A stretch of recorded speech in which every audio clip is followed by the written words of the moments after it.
Es sabido por todos que muchas veces lo que vemos puede engañarnos.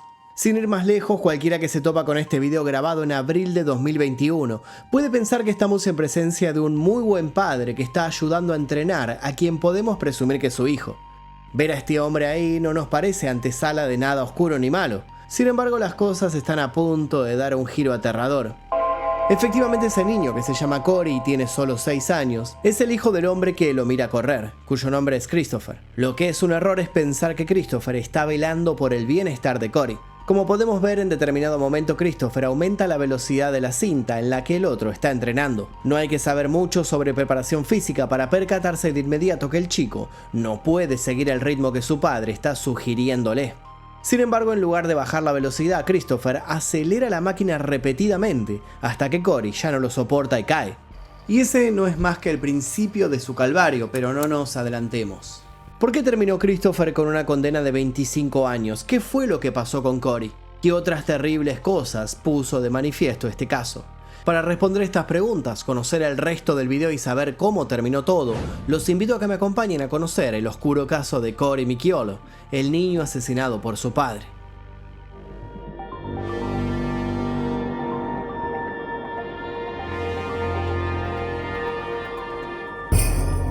El chico estrella.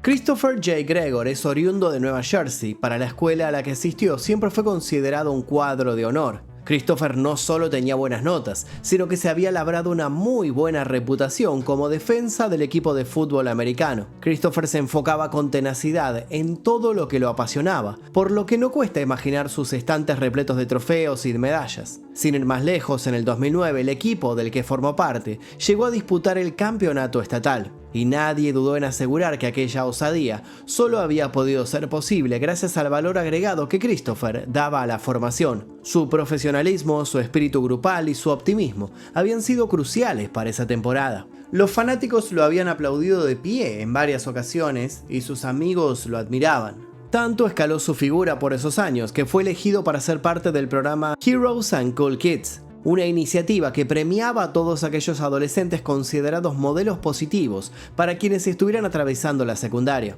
De este modo, muchos chicos y chicas un poco más jóvenes que él vieron a Christopher visitar sus colegios.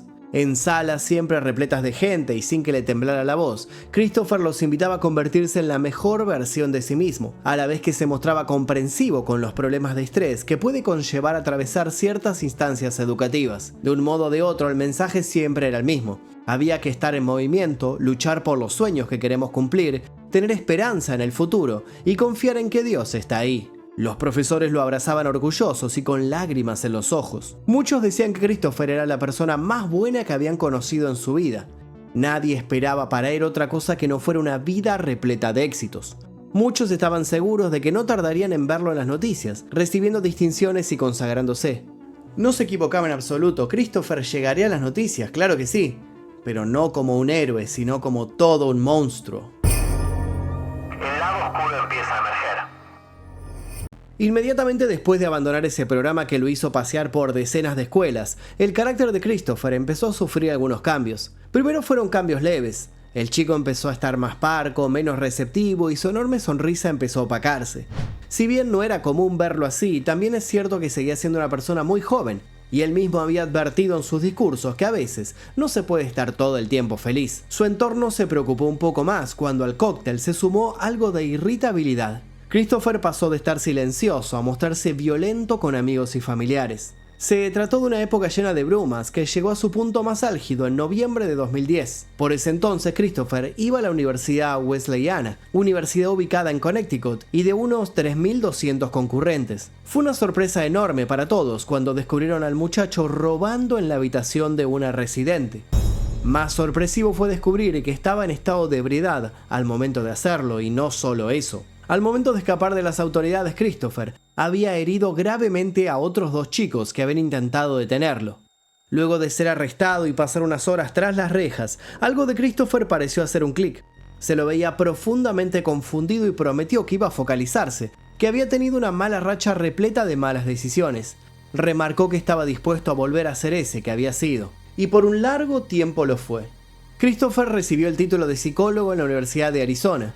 Haciendo alarde de su espíritu inquieto, años después obtuvo una maestría en educación secundaria y enseñanza en la Escuela de Educación de la Universidad Johns Hopkins, y en el medio se desenvolvió en diversos trabajos. Fue consejero de línea directa para aquellos que se sentían en crisis, agente de bienes raíces, profesor de matemáticas y socio inversor en más de un proyecto. Quien revisaba su currículum podía ver que el muchacho había vuelto a convertirse en aquel al que todos admiraban. Pero lo cierto es que su vida privada estaba sacudida por diferentes incidentes que dejaban otras cosas en evidencia. Entre agosto de 2017 y abril del 2018, Christopher se hizo acreedor de media docena de cargos penales. Las razones: asalto, robo y destrucción de propiedad. Al parecer había algo en su interior que no estaba pudiendo exorcizar, una oscuridad que se negaba a marcharse. En ese frágil equilibrio pasaban sus días, hasta que en determinado momento del 2020, Christopher recibió el llamado de una chica llamada Brianna.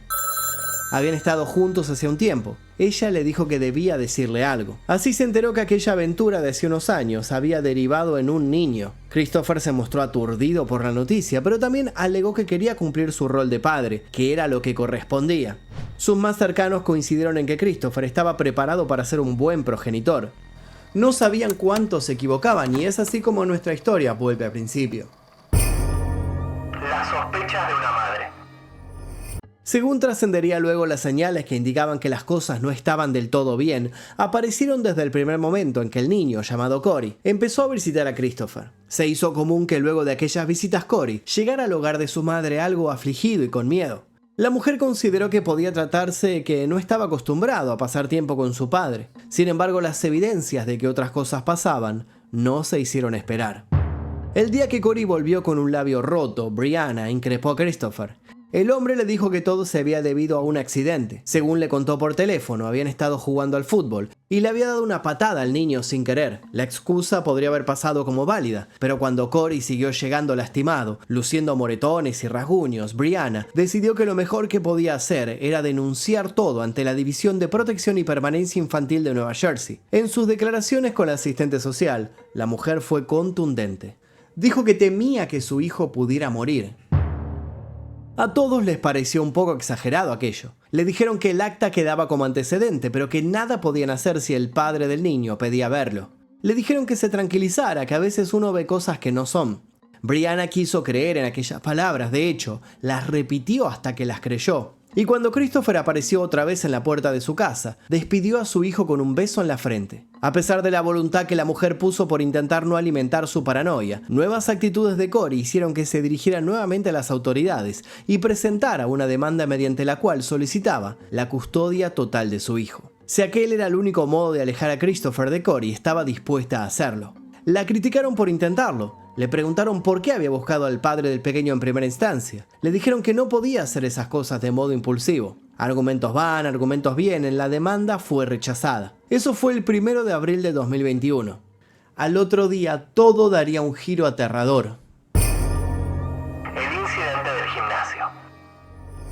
El 2 de abril, Christopher J. Gregor decidió someter a su hijo a una brutal prueba de resistencia. Lo obligó a correr en una cinta de ejercicios cada vez a mayor velocidad. No se apiadó de sus lágrimas y mucho menos cuando el otro cayó con las piernas temblando. Muy por el contrario, lo levantó, volvió a colocarlo en la cinta y hasta lo mordió en la cabeza, totalmente poseído por una especie de incomprensible furia. Aumentó la velocidad de la cinta, gritó, le dijo a su hijo de 6 años que estaba gordo, que se comportaba como un fracasado.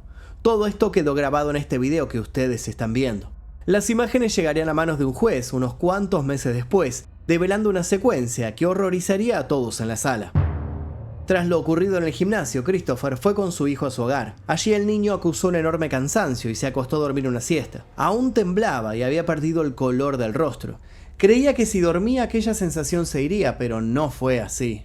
Cuando salió de la cama unas horas después, estaba aún más mareado y arrastraba las palabras al hablar. También tenía náuseas e intermitentes lapsus de desorientación. Su padre lo llevó rápidamente al hospital, donde Cory fue atendido de urgencia. Aún sin saber el diagnóstico de su hijo, pero presintiendo que las cosas no estaban bien en absoluto, Christopher salió del establecimiento a las 4:51 de la tarde, para ya no regresar.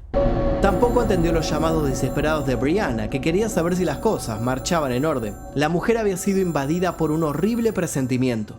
9 minutos después, el menor fallecía. La autopsia reveló una serie de heridas graves, hematomas intensos, contusiones cardíacas y hepáticas, inflamación aguda y septicemia. Los resultados forenses indicaron que la causa de la muerte de Corey fueron heridas por objetos contundentes, lo que evidenció el severo abuso físico al que había sido sometido desde hacía tiempo. Las pruebas eran suficientes como para proceder con cargos más severos para Christopher, por lo cual se procedió con una orden de detención. Investigación y juicio. El proceso judicial contra Christopher J. Gregor fue intenso y revelador. Inicialmente el hombre fue acusado de poner en peligro a un menor, pero las pruebas adicionales llevaron a los fiscales a presentar cargos de homicidio. Durante el juicio de 6 semanas, el jurado fue testigo de las impactantes imágenes del abuso en el gimnasio y escuchó testimonios de expertos médicos que discutieron las causas de la muerte de Corey. También se descubrió que el acusado había eliminado de su celular 3.446 mensajes de texto entre él y Brianna, pero no solo eso. También había querido borrar evidencias de sus tétricas búsquedas en la web. Unos días antes de que su hijo perdiera la vida, Christopher había googleado lo siguiente: ¿las marcas en la piel se pueden convertir en moretones? Luego, una hora después de la muerte de Corey, había hecho las siguientes preguntas. ¿Mi auto puede ser monitoreado? ¿Y mi teléfono puede ser monitoreado si está en modo avión? Como si esto no fuera suficiente, también había escrito: si un homicidio es determinado por una autopsia, ¿cuánto tiempo se tardan en presentar cargos? A pesar de estas contundentes evidencias que pintaban a Christopher como un asesino que había premeditado su accionar, la defensa intentó argumentar que Corey había muerto de sepsis causada por neumonía. El patólogo forense consultor no tuvo dudas al asegurar que aquello era imposible. Remarcó que la muerte de Corey había sido un homicidio, añadiendo cargos atroces de abuso infantil. Descubrió una laceración en el corazón del niño, además de lesiones en el pecho y el abdomen, una contusión pulmonar izquierda y laceraciones y contusiones en el hígado. El juicio de 6 semanas concluyó con una sentencia de 25 años para Christopher, 20 años por homicidio culposo agravado y 5 por poner en peligro la vida de un menor. Hasta el último momento Christopher negó cualquier responsabilidad por el asesinato de su hijo, pero pidió disculpas por haberle causado dolor.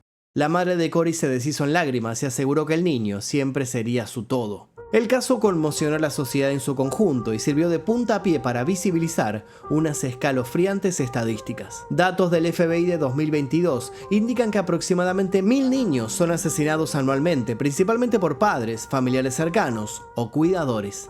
Además de los homicidios, el maltrato infantil en general también está alarmantemente extendido. El Centro para el Control y la Prevención de Enfermedades estima que en 2020 más de 618.000 niños fueron víctimas de abuso o negligencia en Estados Unidos. ¿Qué significa todo esto? Que aunque lo que vimos en el video nos pueda resultar inhumano, es algo que pasa a diario. También vale la pena aclarar que la negligencia no solo ocurre en los hogares, sino también en las instituciones que, en lugar de fomentar la confianza de los denunciantes, parecen muchas veces obstinadas en desalentar dichas denuncias. De este modo, los más vulnerables quedan desprotegidos y a merced de terribles despiadados monstruos. Monstruos que no viven en el placar o bajo la cama. Monstruos a los que muchas veces llaman mamá o papá.